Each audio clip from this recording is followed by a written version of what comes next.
Hi everyone, good morning. Today is 21st of December and I welcome you all to the Hindu newspaper analysis discussion. So guys, let's start with the today's session. In this particular session, we shall be taking entire analysis of Hindu. We'll take all the relevant articles which are important for our examination with their background as well as all the extra information that is needed, that also we are going to take. And also guys, I would like to tell you that you can download explainer notes of this particular session from Telegram channel. uh, in these explainer notes, we have covered all the articles along with the necessary information. You can download these notes. They are available in the PDF format. For Telegram channel, you can use the link that has been given in description box. Through that, you can join the Telegram channel. Now, let's first of all take overview of entire newspaper so that we can know which articles are important in today's newspaper with respect to our examination. So here we have first page and the edition that I am using is Delhi edition. If you have some different edition, okay, then only regional section is there, which happens to be more or less different. But in regional section, political news, law and order related news are there, which are often not important for our examination. Other things are similar.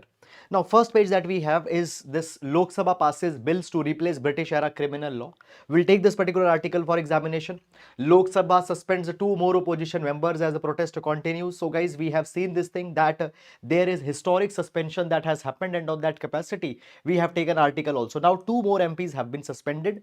Largely this is because of the insistence of the MPs to ask the questions on the breach of parliament that has happened. Okay, then moving on guys, in this particular capacity, okay, India will definitely look into Panu assassination bid prime minister.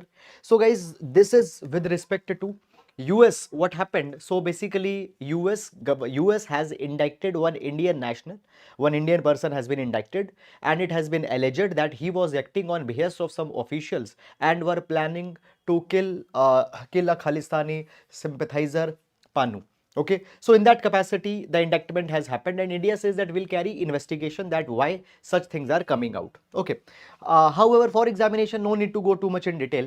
Then, guys, coming in regional city section, we largely have these advertisements and all such kind of a things.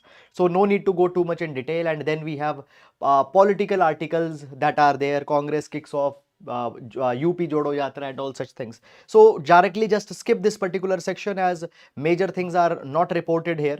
And coming to editorial page. Now in editorial, we have this article, a security breach that must lead to sweeping changes. We'll take this particular article for examination and we'll see what it is providing. Debarring Donald, the US seems set off for a bitter polarization in the elections next year. Not important article for exam. I have read it. No need to go too much in that detail. Then India's defense budgeting. We'll see this particular article for examination. Then after that, climate action needs an updated lexicon. We'll see this particular article also. Then Congress in a bind over caste census. Okay, so guys, when we talk about the caste census, so it is talking about that the in the case of Karnataka, what is the Congress that is afflicting. Now there are the multiple viewpoints that some says caste census should not be carried because it is going to be a futile exercise, but Bihar, as it has recently carried the caste census, and Bihar government is justifying it that by caste census we can know what is the population of the backward classes and we can design our reservation policies in a better way. So there is a different viewpoint, and fine, what the Congress is going to do in the Karnataka, that is to be seen. Then further moving on, what causes inflation in India? Okay, demand or supply side issues. Now guys, here we see this particular article. So article, what it does, article has given the contribution of different sector, vegetable, oil, non-alcoholic drinks and all such kind of things in inflation. Then in text and context, we have this article, outcomes of the COP28 climate summit. Now guys, understand this particular thing, that on this exact topic, I think we have made at least 3, 4, 5 times we have taken in newspaper, and I have made a dedicated video on COP28, all the outcomes, where I have referred to all the major newspaper articles that have been published. I will advise you not to waste your time reading the same thing again and again. I will advise you that if you don't know anything about this COP28, its outcome, its history, because this is an important topic. So I have made a dedicated video on this particular issue 2 days back, where static, dynamic, current affairs, everything I have covered. So I will advise you to go and see that if you have not seen, and if you have seen it, no need to go in this article. Similar thing has been provided. Then moving on. Moving on, next page, sight and sound, the Bollywood narrative and its influencing power. Okay, so guys, the article does not contains that much of academic substance related to our examination. Delhi excise policy case, Kejriwal to skip. Political articles, just skip this particular section. Okay, again guys, moving on. So government issues COVID alert, says no clustering of JN1 cases. So JN1 cases have emerged. Okay, now moving on, 6 dead, 1000 infected in cholera outbreak. Okay, here we have article in the continuation of page 1. New criminal bill have provisions for time bound probe. We'll take this particular article also for examination. Then here we have an article, World Bank set up task force for FDB reform plan. We'll take. Then Sony Z discussed deal deadline, political trends not very, corporate trends not very much important. Disinflation may pave way for interest rate cut, RBI officials. Okay, so basically guys, when a disinflation comes in a country, okay, in order to revive growth, more credit availability is to be provided in market. So for better credit availability, rate might be cut down, interest rate might be cut down. However, we'll see how that particular thing will happen actually. Then we have guys world page. On world page, Colorado court bars Trump from primary ballot in the state. Okay, Hamas leader visits Egypt, indicating talks on hostage swap. Truce are picking up. Not important articles, guys. These are just the evolutionary details. Okay, for examination, no need to go too much in detail, as the probability of questions being framed on these things is very bleak. And already I have told you many number of times that on international page and economy page, understand this particular thing, that specific type of articles are important for us. For example, in economy page, articles which are either talking about the state of Indian economy or some economic theme, concept is being talked about, that is important. And in world page, foreign policy issues that might impact Indian interest overseas, such things are needed. Every statement, every development happening in any country, if not having implication in India, is not necessarily to be seen. Then moving on guys, and science page. So on science page, sometimes we have really good articles, and let's say what we have today, a story of a convocation, an iron press, my kurta and its polymers. Okay, I have read the article guys. Article does not contains much of a substance for our examination. So this is overview, and now let's discuss all relevant articles one by one in the detail. And here there is one comment that I can see, that sir, does these analysis is important? Amber asks a question. This analysis is important for the state PCS because the syllabus contains only GS paper. Okay, and one guys understand now, this is a very good question. See, even in UPSC main syllabus, they have not very explicitly provided that current affairs have to be prepared. Understand this thing. State PCS, most of the times what they do, they follow UPSC pattern. Okay, in terms of framing questions, in terms of changes that come in the state PCS, they are often on the lines of the UPSC. Now understand this particular thing guys, that current events, wherever current affairs are important constituent, this is going to be important. Why? Because understand this thing, that we are reading the entire newspaper, and we are reading newspaper from academic point of view. So utility will be across the examination wherever the current affairs is an important theme. Moreover, even in state PCS examination, suppose a question on governor is coming. Okay, now governor, it seems to be static topic, but question that will be framed on governor, it might be on the lines of the recent developments that have happened. For example, Supreme Court judgment that Supreme Court has given recently with respect to the Article 200. So these particular things, even static, you have to do topping through the current affairs. So it is going to be important. Fine. I hope guys that you have understood it. And also one more thing, that see, there only is one newspaper that is coming. Okay, you have to do current affairs in an integrated manner even for UPSC examination, because often students have said this thing that sir, prelims ka current affair is different, mains current affair is different. No, current affairs is current affairs. In prelims, more factual undertone is sometime becomes important, though now in prelims also conceptual parts are being asked. Okay, so you need to have such understanding. I hope it is clear now. And moving on, and let's take the first article for today. Okay, so guys, first of all, every class we start with the GS quotation that you can use to complement your answers or essay paper. So today we'll take quotation from Mahatma Gandhi, who says, if we want to reach real peace in this world, We should start educating children. We should start educating children. Now, why by educating children, real peace in the world can come? Understand this thing that if we educate children, now this education is not just the education of facts, rather this education is the education of values. If we can induce values in them, if we can induce morality in them, these children will have a pragmatic viewpoint towards the world.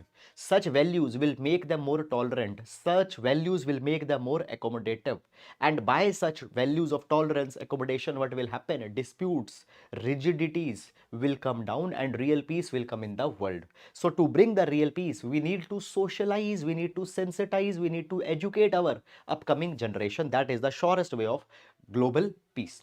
You can use this particular idea with respect to GS paper number 4 ethics as well as for essay. Now, moving on, and let's take first article for today that we have. Okay, so the first article that we are going to take is this one. Okay, India's defense budgeting and the point of deterrence. Now, this particular article will see with respect to GS paper number 3, issues related to security. Issues related to security. Now, why this particular article has come? So, guys, understand this particular thing that in recent months, what has happened?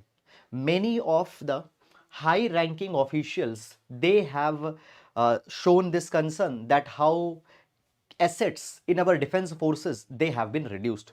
For example, when we talk about the Indian Air Force, we see this particular thing that many Indian Air Force chiefs, they have complained this particular thing that squadron strength is going down. We have less number of fighter aircrafts.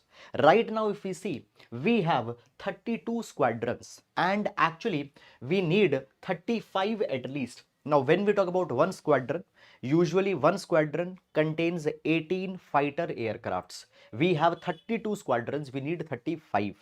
Why we have 35, we got 32? Because of the aircrafts that now have retired, aircrafts that we have lost because of the crashes that have happened in the past few years. And it will at least take 10 more years to reach 35 squadrons given the present procurement that is going on. Now, article says this particular thing that this is not only the problem in the Air Force, but even Indian Navy. They also have a lot of deficiencies in terms of the asset.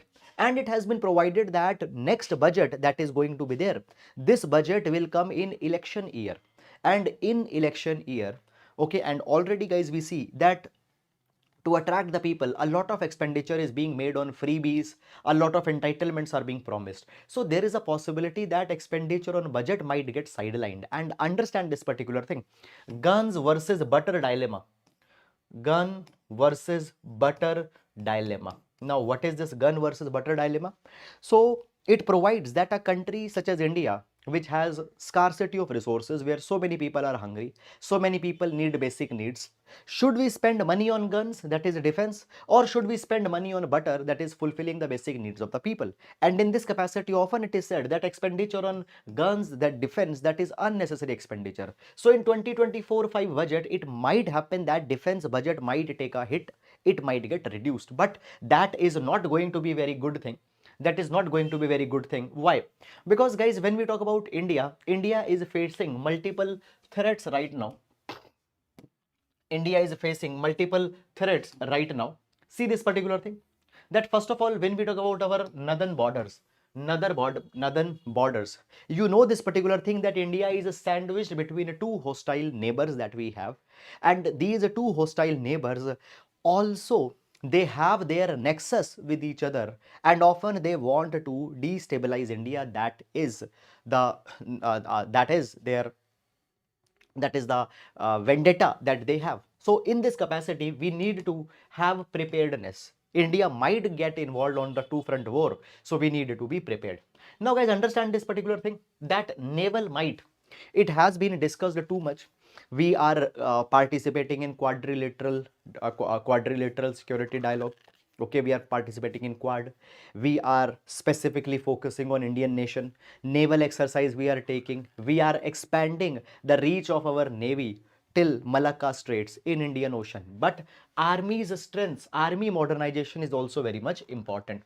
Understand this particular thing, guys, that see what has happened. We have seen that Russia-Ukraine war, since it got started, it is almost 2 years that Russia-Ukraine war is going on. Now, beyond this, understanding of war was different. For example, guys, when we talk about India, logistic design was to stock up 10-I war. Now, what is a 10-I war? 10-day intense war. So, for 10-day intense war, artilleries that is needed, weapons that are needed, we have stocked that particular thing. But now we see this particular thing. Now we see this particular thing that actually wars are being fought for long periods, months and years. So all that understanding should now change. Okay. And for that particular thing, we need to stock up with the weaponaries and we need money for that. Then next thing that comes here is that, we, in order to have the defense capabilities, we need to have industrial defense base also. Now you know this particular thing that why the war is going on for so many years. Russia has proven industrial defense base. Ukraine, though it did not had its own defense base, but it is getting support from Europe and America. Therefore, Ukraine is able to withstand in the war. So if India will not have its own indigenous industrial base, India might not be able to stand in that war. So we need to focus on this particular thing. However, developing the local defense industry might take decades, but simply it will take decades. We should not stop, we should start doing work, but for meantime we should also be focusing on imports that have to be made for necessary defense purpose. Then next thing that is saying that, see, over the years defense budget has declined. Let's see numbers in this capacity. So if we see when we talk about a defense budget, it was equivalent or it was near 16.4% of central government's expenditure in 2012-13. But from that, it has reduced to 13.3% in 22-23. So we see that there is a decline in budget in terms of the total central government expenditure. So this trend now should not be continued and it should be corrected. Also, when we talk about the expenditure in R&D, particularly for defense purpose, there India is not performing very much good. And in this capacity, recently Global Innovation Index 2022 report, Global Innovation Index 2022 report provides that we just spend 0.7% of GDP equivalent on R&D. Okay, on our 0.7% of GDP equivalent we are spending on R&D, which is very much less. When we talk about China, China is spending 2.54% of their GDP on research and development. India is just spending 0.7%. So we need to invest more on research and development so that we can innovate, and we can also have the state of the art weaponaries. Fine. Now, moving in this capacity, guys, see, India has taken some good steps also. For example, India has started focusing on indigenization. We have come out with the IDEX, that is indigenization through the innovations for defense excellence. Now, under IDEX, guys, India is going to cooperate with the countries such as US and will get the know-how, technical know-how, which they will use to manufacture the weaponaries. Also, India is issuing a negative import list. What is this negative import list? So from time to time we issue certain components that cannot be imported. Compulsory they have to be manufactured in India. By that, India's indigenous defense base will get a support. So these are certain things by which we are promoting the India's indigenous defense base. And this particular thing should continue. Why? Because first of all, we see that the China has become belligerent. We see this particular thing that the China has started flexing its muscles, and Japan also has noted this particular thing. And we see this particular thing, what Japan did. Japan has doubled the defense budget. US, they are supporting Taiwan as a bulwark against the China. So we should not be naive, we should not be uninformed. We should keep this particular mind that how China is flexing its muscles, how Pakistan might be a threat to India, and therefore India should be well prepared before in advance and for increased defense spending. Butter versus gun dilemma is there, but we need to understand that defense is an important component for nation's well-being. So this is, guys, all about this particular article. And now moving on to the next article. Moving on to the next article. A security breach. A security breach. So this article, guys, we are going to take with respect to GS paper number 3, security. Now, first of all, let me brief you about this particular development and then we'll go in this particular article. So guys, just few days they were sitting and what they did, they shouted slogans against dictatorship. Also, they released canisters which emitted a yellow color smoke. And actually what happened, only the MPs sitting in the Lok Sabha, they overpowered them and then they were handed over to the security personals. So this is a very big security breach that happened. And also guys, one thing is to be noted that this particular security breach happened on the same day as it happened on 2001. Now guys, you might be knowing about this particular thing. Is stream clear right now or not? Yes guys, please confirm this particular thing to me. Is stream clear to everyone?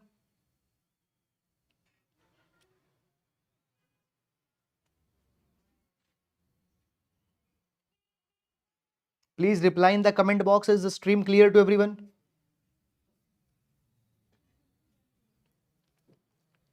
Okay. So this is something that has happened. Now a question comes that how did this particular security lapse happen? That these men, they entered Lok Sabha and from there they jumped into the in the Lok Sabha chamber and they did this thing. If now this particular thing opens up a lot of questions and MPs, they have started questioning that how such kind of a thing happened. Were there no proper security mechanisms in place? So guys, let's understand this particular thing. So first of all, understand this particular thing that the door frame metal detectors are there. If you have entered in some high security building, you know that there is this particular kind of a metal door that is there. You pass through that. So it detects if you are carrying some metal. Also, there are handheld metal detectors that are also there, which the security personals frisk you through with. Now they also can detect the metal objects if you're carrying, but these metal frame detectors as well as these handheld devices, they cannot detect plastic or rubber items if you are carrying, and especially if they are hidden in the shoes, they cannot be detected. And as per the present standard operating procedure that is there, shoes were not checked in parliament before visitors are going in parliament. Their shoes are not checked. Now what is actually happening, people are saying that security personals, it is because of their carelessness that this happened. But understand this thing that security personals, whatever they are there, they will do whatever standard operating procedures have been given to them. For example, if it is in the SOP to check the shoes, they will check. If it is not in the SOP, they will not check the shoes. So it has been said that rather than saying that these security personals who were stationed there were only to blame, no, that is not the case. Standard operating procedure also had certain loopholes due to which this failure happened. Also guys, it has also been provided that when these people were sitting in the visitors gallery, security personnel were not watchful that what people are doing, and as security personnel were not watchful, they jumped in Lok Sabha chamber. Also it has been said that basically what happened, marshals were also not there and even the MPs were the ones who overpowered them. Then when we talk about guys the entry in parliament, so understand this particular thing that there are the backscatter scanners that are being used at abroad. These backscatter scanners, they can detect the plastic as well as rubber items, but they were not being used. Also we see this particular thing that Director General, Bureau of Civil Aviation, they had said that Delhi airport will get full body scanners and computer tomographic X-ray machines which can scan entire body, and by that we can know if some item, plastic item, rubber item have been concealed. Fine. So we will get this computer tomography X-ray machines and full body scanners for airport. So these technologies are existing and are being used by other countries, but why in India we have not used this particular technology? This is a question that comes up. So technology adoption might have been lagged. Second thing that comes in this capacity is guys, many important positions which are responsible for parliamentary security, they were vacant. For example, the head of parliamentary security. Who is the head of parliamentary security? Joint Secretary of Security. Now the position of Joint Secretary of Security is vacant at present. Secondly, we see this particular thing that the post of two chiefs of Central Reserve Police Force, Central Industrial Security Force, who are involved, CISF, okay, they give security to a lot of organizations, and they are also responsible to give security to Sansad, that is parliament. Their chief's position is also vacant right now. Okay, this is then it is the Ministry of Home Affairs. Then guys, it is the Ministry of Home Affairs which is responsible for all the security needs. And after 2001 also, it was Ministry of Home Affairs that refurbished the security setup of the parliament, and all the technological needs that the parliament has, all the assets that parliament needs for the security, these needs are fulfilled by the Ministry of Home Affairs. Ministry of Home Affairs. Okay, so this is something that is there. So now the Ministry of Home Affairs need to take the adequate steps. Okay, now guys, what is the way forward in this particular capacity? But before that, see, there is also one more dimension that is coming, and I would discuss that dimension also. See, you need to know mechanism that if you wish to visit parliament, how you will get entry in parliament. Suppose you want to see proceeding of Lok Sabha, an MP has to give a letter, or has to give a permission to you, and can allow you to sit in the parliament, and an MP's permission is needed. And since 1952, MPs allow people and they give the permission to sit there. So these people also might have got a permission from an MP. So it is being said that that particular MP's role is also there. But it is being said that actually it is the thing that since 1952, MPs are giving the permissions and they are recommending the name of the people. Okay, and also it is being said that always it is not possible for the MPs to do the background check. So point that is coming is that just putting all this blame to that MP is also not something which is desirable. While they were entering, why security breach happened, why they were having these canisters, why they were not detected. This is something that is important. So now out of box thinking is needed. Now guys, there are certain recommendations that have been given in this particular capacity, and let's see the recommendations that are there. Number one recommendation that is given is that the Secretary of Security in the Cabinet Secretariat, okay, the Secretary of Security in the Cabinet Secretariat, who is supervising the SPG, fine, should be given the role of supervising the parliamentary security also. Then also it has been said that a committee of 5 MPs should be constituted, and these MPs should be from different political parties, and these MPs can induct the people from outside, the specialist in security, and with the help of these MPs and outsiders who specialize in the security, a kind of a new security plan for parliament can be established. And also guys, it has been provided that MPs, they need to offer the complete cooperation in the security protocols at parliament, and even in this particular point of time they need to cooperate rather than using it as an election issue. Okay, so this is something that is provided. Now moving on, and let's move to the next article.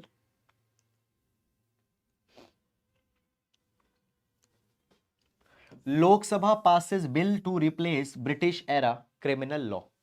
Lok Sabha passes bills to replace British era criminal law. Okay, now, so basically guys, if you see this particular photograph, a lot of things will be clear to you. So see this particular thing, that when we talk about the criminal laws of India, they are existing for more than 100 of years. For example, we have Indian Penal Code that was drafted in 1860. Then we have the Code of Criminal Procedure 1973, and we have Indian Evidence Act 1872. So particularly when we talk about Indian Evidence Act and IPC, particularly if we talk about the IPC, we know this particular thing that it is almost a 160-year law that we have. Okay, 160 plus 163-year-old law. But if we see now that way crimes are being committed, the manner in which the crimes are being committed, it has evolved a lot. Lot of offenses are not covered, and a lot of things which should be civil offenses, they are being made as a criminal offenses. So we needed to replace these laws with the 21st century law. And therefore what government did? Government introduced bills to replace them. So Bharatiya Nyaya Samhita Bill 2023 was introduced, which will replace IPC. Bharatiya Nagrik Suraksha Samhita Bill was introduced, which will replace Code of Criminal Procedure. And Bharatiya Sakshya Bill was introduced, which would replace Indian Evidence Act. Clear? So this is something that is there. Now guys, these particular bills were introduced, and now these bills have been passed in Lok Sabha. These bills have been passed in Lok Sabha. So what we are going to do, we are going to take up the brief provisions of these particular bills. At the same time also there is one more issue that has come. It is being criticized that these bills got passed when so many members of the opposition, they have been suspended. This shows that it was passed where proper deliberation discussion did not happen. Okay, and MPs, opposition MPs, they are also thinking to challenge it in the Supreme Court. However, that is a different matter. Now let's see this particular important provision of this particular bill. Now it has been provided, number one, that this new criminal law reform has brought terrorism related offenses into the general crime law. Now guys, you know that terrorism is a serious matter, and according to Home Minister's speech, it is said that 1 lakh people have been affected by terrorism in the last 75 years. For terrorism, we had special law, for example, Unlawful Activities Prevention Act, UAPA, clear or not, TADA and all such acts were there. And for the first time now in the general law, terrorism will be brought. Though UAPA will continue, it will be for some grave and special circumstances. UAPA will continue, but in the general law, the terrorism has been included. Also, what has happened for the first time? Sedition has been dropped. Sedition has been dropped. Mob lynching has been made as punishable by death. Okay. Now, it has also been provided that in these new criminal law amendment bills, there is also provision to exclude doctors from criminal prosecution for death due to medical negligence. Okay. And also in hit and run cases, there is the 10 years of maximum imprisonment that has been envisaged. So these are all the major highlights of this particular bill. Then guys, with respect to sedition, they have provided that now we have dropped the sedition where a particular person could be arrested for making statement against the government. Okay, so they say this particular thing now. The Deshdroh, see what is Deshdroh? Deshdroh means offense against the nation. What is Rajdroh? Rajdroh means the offense against government. So offense against the government is now not punishable. You can criticize the government. Earlier under the sedition was a very wide law. And under sedition, even if a person is speaking against the government, person was arrested. So they say that Rajdroh has been dropped, but Deshdroh will still be punishable. Okay. Now many of MPs have said that what simply they have changed the names. Okay. But fine, moving on. Then after that, there are some provisions which have been criticized also. For example, opposition has criticized one particular provision, that is clause 187 of Bharatiya Nyaya Samhita. It provides police that a police can keep a person in custody for up to 90 days. Right now, 15-day custody was allowed, but this 15-day custody has been extended to 90 days. Okay, also under the new law, third party or unrelated party cannot file mercy petitions on the people who have been given a death sentence. It's fine. So these things have been brought which are being criticized by opposition members. Also, it has been said that in this particular present law, police accountability will also be ensured, and this particular law will be centered largely on the victims.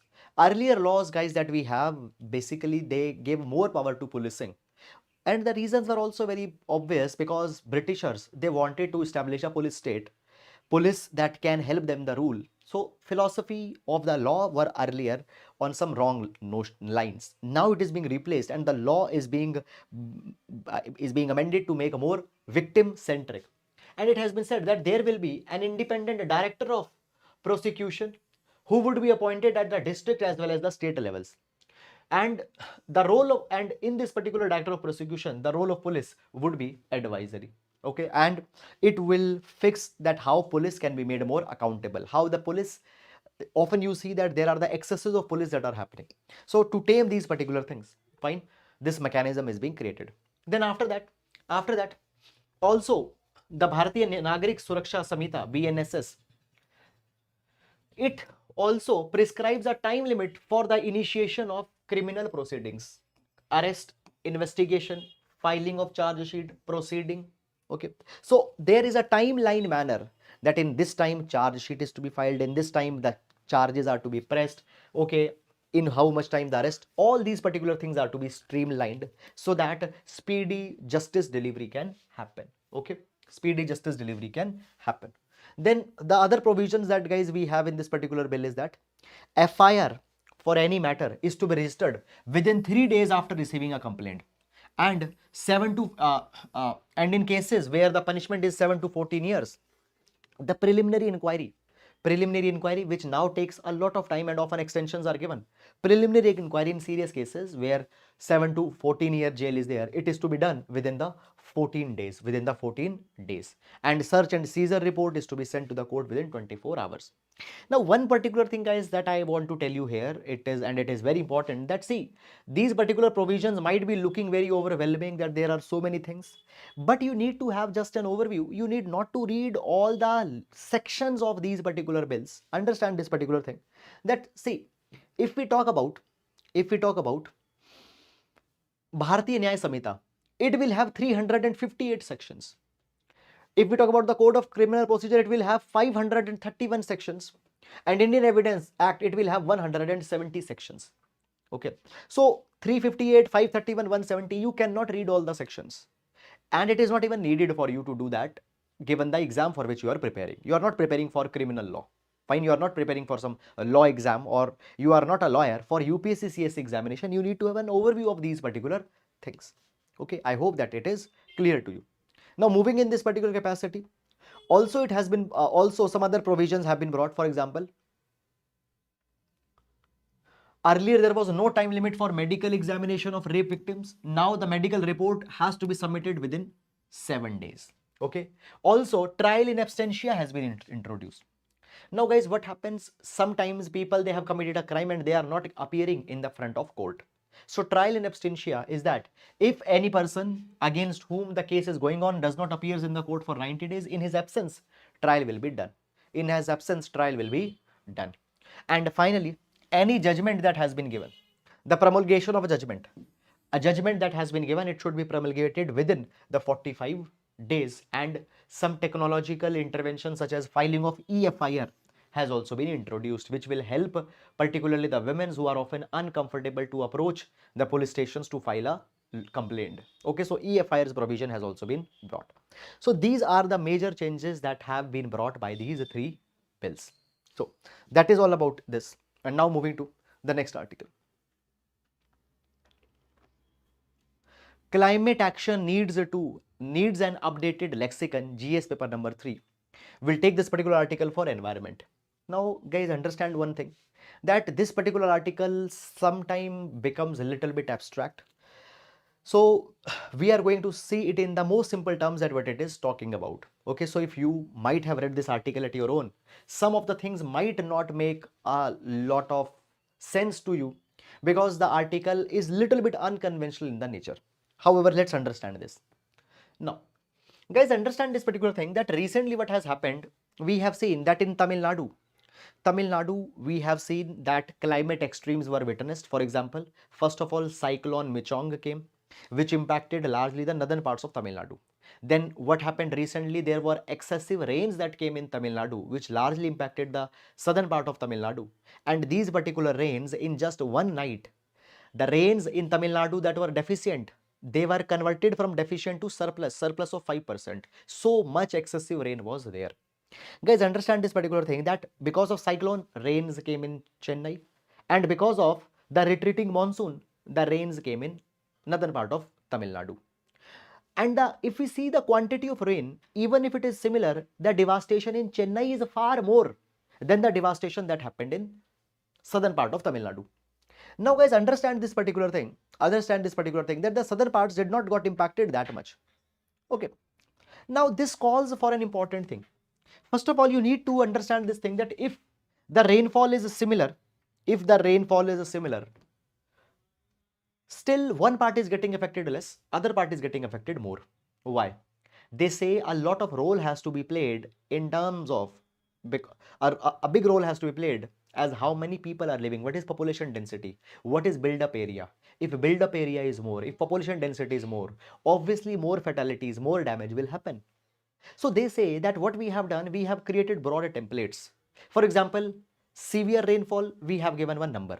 But you need to understand that whatever is a number for severe rainfall in one area, for other area, that might not be a severe rainfall, might be just a normal rainfall. So it is said that we need to revise that how we see the baselines with respect to rainfall, with respect to heat waves, with respect to all other climatic phenomena that are there. Now, understand this particular thing. They say that what we consider devastating is deceptive because of shifting baselines that are there. Now see this particular thing. One example we'll take. Suppose there is a particular amount of forest that a community has seen, and this is their definition of original forest. This is the definition of original forest. If I cut any trees, it means that the original forest area will come down. They say that this is the area that they consider as original forest, but maybe 300 years back, original forest was this much. Original forest was this much. But present generation does not even imagine that the original forest was this. They see that this is the original forest. Okay, and from here on the basis of this particular area being forest, all the decisions will be taken. So they say this particular thing that what we see as a normal, that always shifts as the generations will change. Understand this particular thing. A particular amount of rainfall, which we might see today as normal, it might not have been normal for the people 100 years back. Let's say, just I'm giving you a hypothetical example. See this particular thing. Suppose we today say that a particular region X in the country, it receives 100 centimeter rain, it is a normal rain. But let's say 500 years back, this area might be receiving 200 centimeters of rain. That was normal at that point of time. So they say this particular thing that what is a devastating, it is a deceptive. Why? Because what we consider devastating today and what we consider devastating yesterday, they will be different. Often we get adapt to more devastations, and something which was severe yesterday, it becomes normalized today. Okay. Now article says this particular thing that these shifting baselines, it causes us to underestimate how much we have lost over time. Okay, temperatures have increased. Today we have an understanding that this is a normal temperature, but no, this is not the normal. This is something which we have received after a lot of damage. So these baselines, this understanding of a normal is constantly changing, and by that we underestimate that how the world, environment, climate has changed till now. Now the article says this particular thing that as the impact of climate change is becoming more and more clear, we confront a different kind of shifting baseline. Okay, for example, emissions. What we considered yesterday as awful, today we consider as normal. Or what we are considering today as normal emissions, tomorrow we might consider it as awful. Okay, for example, pre-industrial revolution times, or just when the industrial revolution happened, a lot of carbon emissions were emitted by the developed country. Nobody bothered, they were normal, but today we say that it was huge. So these baselines in terms of climate, in terms of weather, in terms of environmental studies, they are always shifting. Okay, this is something that has been provided. Now it has been provided that now when we talk about India, extremely heavy rainfall. What is extremely heavy rainfall? Extremely heavy rainfall is any amount of rainfall which is more than 204.4 mm in 24 hours. If it more than this rainfall is there, it is called as the extremely heavy rainfall. Similar ways, we have the heat waves also, severe heat waves. And on what basis we define heat waves? On the conditions such as historical average, and on the types of local topography we define heat waves. But guys, understand this thing that these definitions are very restrictive. Why? Because let's say 204 mm of rain, if it is a city like Delhi, Chennai, this rain might be very much devastating. But the similar rain might not be devastating for some other area. So what we need to have, the article says this particular thing, that often we have imperfect definitions. Imperfect definition of heat waves, imperfect definitions of severe rainfall, and because of that particular thing, we are not able to account. Understand this thing. Let's say a particular kind of a rainfall is there. It might not be a cause of concern. But if that particular rainfall is coming in a heavily densely populated city, it might be a cause of concern because rehabilitation will become more difficult. So let's say IMD gives an estimate. But before giving estimate, IMD also has to understand that if they are giving estimate for a city where a lot of population is there, they need more time. So even more advanced estimate, more advanced forecast is to be given to them. So article says that what we need to do, we need to revise our baselines as per different areas. We need to have an official vocabulary or officialese. We need to have an official vocabulary, officialese. This official vocabulary should categorize the different baseline for different events, and these different baselines should be communicated to people in their languages, in the languages that they understand. And also it has been provided that IMD should also keep in mind, IMD should also keep in mind that how IMD should also keep in mind that a particular weather forecast might be far more disturbing for a particular area. So therefore, they should be given in even more in advanced forecast. Okay. For example, 24-hour period, the IMD that follows that, okay, if there is a severe rainfall, they will give a 24 advance forecast. Okay. But when we talk about the Chennai and Thoothukudi both received extremely heavy rainfall, but they are not same. Chennai damage was far more. Why? Because dense population that was there. So if you are giving the forecast 24 hours before, it might work here but not work here. Okay. And also these official baselines, etc., they need to be estimated. And guys, understand this thing that when we talk about the extremes, we need to have different definitions for extreme in different areas. Now understand this particular thing, that such official estimates should also be defined keeping in mind the global implication. Now developing countries have pushed back on developed countries' effort to exclude India and China from loss and damage fund. Okay, so loss and damage fund, we have already seen that loss and damage fund, it was taken up in COP27 Egypt last year. This year loss and damage fund has been created. This loss and damage fund will compensate the countries which are going to face the damages because of the climate change. India wants money from that. Developed countries are saying that no, you will not get money, because money will be given to those countries which are getting more impacted by climate extremes. They say that India is not getting that much impacted because our baselines we have not revised. So we need to revise our baselines, and these things should also be kept in mind. So this is, guys, all about this particular article. And now moving to the next article. World Bank sets up task force on MDB reform plan. So guys, understand this particular thing, that right now World Bank president is Mr. Ajay Banga. And you know already that India has hosted G20 for 2023. And during the G20 presidency of India, India said that multilateral development banks such as World Bank, multilateral development banks, which has a presence of so many of the countries which are very much responsible for development and all such measures, they need to be reformed. Because in these multilateral developmental banks, Western interest is reflected too much. Often, their assessment of developmental projects, it is biased against the developing countries. So we need to reform them so that all the countries should get a equitable voice. So for that reform plan, a task force has been established. Nothing much more is there beyond this. A task force has been established, and this task force will now work and will recommend that how these multilateral development banks such as World Bank are to be reformed. So when its detailed report will come, then we need to see this. So that is all, guys, about this particular article. And now let's take the mains practice question for today. So question reads, the incident of December 13, 2001 and December 13, 2023 are a grim reminder that the monitoring and upgradation of Parliament security infrastructure need attention. Now understand this thing. Though they are talking about December 13, and here they are talking about the parliamentary security. So it should come to your mind that they are talking about these recent parliamentary security breach that happened. Okay, so that is all, guys, about this article. I hope that you have this session. I hope that you have understood it. And with this, we come to an end. Now we'll be meeting tomorrow. Till then, please take care of yourselves. Thank you so much.